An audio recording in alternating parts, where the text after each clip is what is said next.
Hi guys, రీసెంట్గా నెట్ఫ్లిక్స్లో streaming అవుతున్న పారాసైట్ వెబ్ సిరీస్ చూశాను.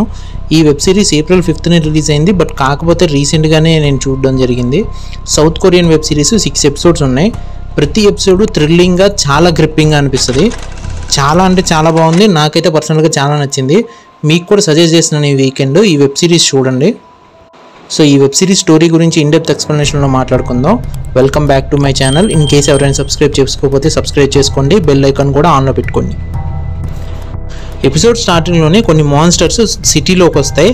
ఆ సిటీలో ఉన్న మనుషుల్లోకి ఇంజెక్ట్ అయిపోతాయి అన్నమాట. ఎట్లా అంటే ఒక మనిషి దగ్గరికి వెళ్ళి వాడి చెవి ద్వారా వాడి బ్రెయిన్ దగ్గరికి వెళ్ళి ఆ బ్రెయిన్ మొత్తం తినేసి ఆ బ్రెయిన్ని ఆ బాడీ మొత్తాన్ని కంట్రోల్లోకి తెచ్చుకుంటాయి. అంతేకాకుండా వాడి తలని ఒక వికృత ఆకారంలోకి ఒక షేప్ షిఫ్టర్గా మార్చుకోగలుగుతాయి అన్నమాట. వీటినే మనం పరానా జీవులు అంటాం. పరానా జీవులు అంటే వాటికి ఒక బాడీ అనేది ఉండదు. అక్కడే ఉన్న మనుషుల్ని యూజ్ చేసుకొని వాటికి ఒక బాడీని క్రియేట్ చేసుకుంటాయి. మనుషులతో పాటే అదే సిటీలో వాళ్ళతో పాటే జీవనాన్ని సాగిస్తూ ఉంటాయి. అంటే ఆ మనుషుల ఎమోషన్ని అర్థం చేసుకోవడానికి ప్రయత్నిస్తూ ఉంటాయి. సో మెయిన్ స్టోరీ లైన్ అయితే ఇదే. ఈ మాన్స్టర్స్ అన్నీ సిటీలో తిరుగుతున్నాయి. వాటన్నిటిని అంతం చేయడానికి అక్కడున్న పోలీసులు, డిటెక్టివ్స్, అలాగే మెయిన్ లీడ్ క్యారెక్టర్ కూడా మాన్స్టర్ వస్తుంది. దాన్ని కాపాడడం కోసం అక్కడున్న వాళ్ళు ఎలా ప్రయత్నించారు, ఇదే మెయిన్ స్టోరీ లైన్. చాలా తక్కువగా చెప్పాను, బట్ నాకు బాగా నచ్చిన విషయం ఏంటంటే ఈ వెబ్ సిరీస్కి సంబంధించినంత వరకు ఆ క్యారెక్టర్స్కి తగిన మోటివ్స్ చాలా బాగున్నాయి. సో ఆ క్యారెక్టర్స్ మోటివ్స్ గురించి మాట్లాడుకుందాం. సో ఈ వెబ్ సిరీస్లో 4-5 క్యారెక్టర్స్ ఉంటాయి. ఆ క్యారెక్టర్స్ మోటివ్స్ అన్నీ నాకు బాగా నచ్చి ఆ క్యారెక్టర్స్ గురించి చెప్తున్నాను. సో మెయిన్ లీడ్ క్యారెక్టర్ ఉన్న అమ్మాయికి కూడా మాన్స్టర్ పడుతుంది. ఆ మాన్స్టర్ పట్టిన టైంలో తన బాడీ ఇంజ్యూరీ అవ్వడం వల్ల ఆ మాన్స్టర్ ఏం చేస్తుంది అంటే తన బాడీని కాపాడడం కోసం ఫస్ట్ ఆ ఇంజ్యూరీని మాయం చేస్తుంది. ఆ గాయాన్ని మాయం చేయడం వల్ల పూర్తిగా బ్రెయిన్ని కంట్రోల్లో చేసుకోలేకపోతుంది. దానివల్ల సగం కంట్రోల్ హ్యూమన్లో ఉంటుంది, సగం కంట్రోల్ మాన్స్టర్లో ఉంటుంది. పూర్తిగా తను మాన్స్టర్గా మారని హ్యూమన్ అనమాట. సో దీనివల్ల ఏం జరుగుతుంది, అక్కడే ఉన్న మాన్స్టర్ గ్రూప్స్ అన్నీ కూడా కలిసి ఈ అమ్మాయిని చంపడానికి ప్రయత్నిస్తూ ఉంటాయి. ఈ మెయిన్ లీడ్ క్యారెక్టర్ అమ్మాయి పాస్ట్ ఎలా ఉంటుందంటే తన అమ్మ నాన్న తనని రోడ్డు మీద వదిలేస్తే తను ఒక పోలీస్ ఆఫీసర్ సంరక్షణలో బ్రతుకుతూ వస్తూ ఉంటుంది. ఈ పోలీస్ ఆఫీసర్కి తను పారాసైట్గా మారిపోయిందని తెలుసుకున్నా కూడా తనను సంరక్షించడానికి ప్రయత్నిస్తూనే ఉంటాడు. ఈ పోలీస్ ఆఫీసర్ పక్కన ఒక అసిస్టెంట్ ఉంటాడు. అతను పారాసైట్స్కి హెల్ప్ చేస్తూ ఉంటాడు. సో అతని మోటివ్ పూర్తిగా వేరు. ఎట్లా అంటే సిటీలో కానీ పోలీస్ స్టేషన్లో కానీ పోలీస్ ఆఫీసర్లో కానీ అందరికంటే ప్రైమ్ పొజిషన్లో ఉండాలి అని అనుకుంటాడు. సో ఇది ఇలా ఉండగా ఈ మెయిన్ లీడ్ క్యారెక్టర్ ఉన్న అమ్మాయికి ఒకడు పరిచయం అవుతాడు. వాడి అక్కని వాడి చెల్లిని ఇద్దరూ పారాసైట్గా మారిపోవడం జరుగుతుంది. వాడి చెల్లి ఏం జరుగుతుంది అంటే పూర్తిగా చనిపోతుంది. ఎక్కడికి వెళ్ళిందో కూడా పూర్తిగా వీడికి తెలియదు.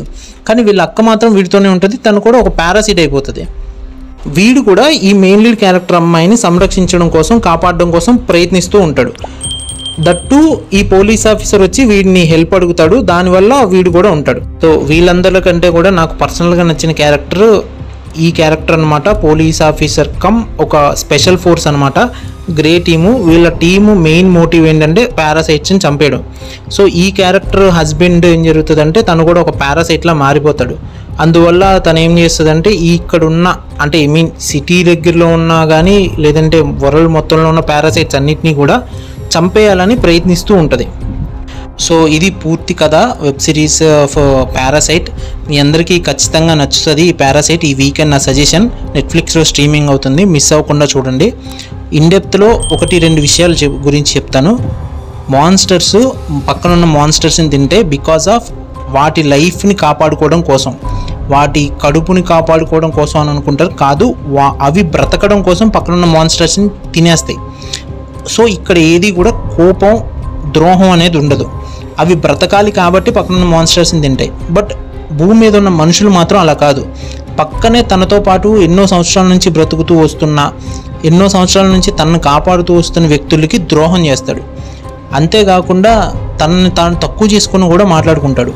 తను ప్రేమించిన వాళ్ళు తన కళ్ళ ముందే ఒక మాన్స్టర్గా మారిపోతే ఈ మాన్స్టర్లన్నింటినీ హతమార్చడానికి తన ప్రేమను వ్యక్తపరుచుకుంటున్నాడు అనుకోవచ్చు, లేదంటే ఇవి వేరే వాళ్ళకి గాయపరచకూడదని అనుకోవచ్చు. ఇక్కడ ఏదనుకున్నా కానీ మనుషులు మాత్రం రకరకాల ఎమోషన్స్ని క్యారీ చేస్తూ ఉంటారు. సో వీటిని అర్థమయ్యేలా ఏం చెప్పలేదు వెబ్ సిరీస్లో, చాలా జనరల్ ఒక చిన్న లైన్లో చెప్పారు.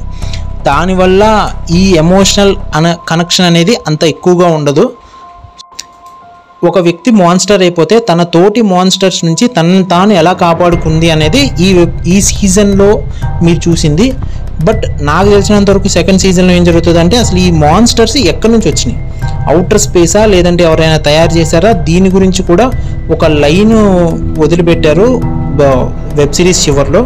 సో దానివల్ల ఈ వెబ్ సిరీస్కి మంచి హై వస్తుంది. నాకు తెలిసినంత వరకు మీ అందరికీ కూడా బాగా నచ్చుతుంది ఈ web series. So that's all for today. Thank you. Bye.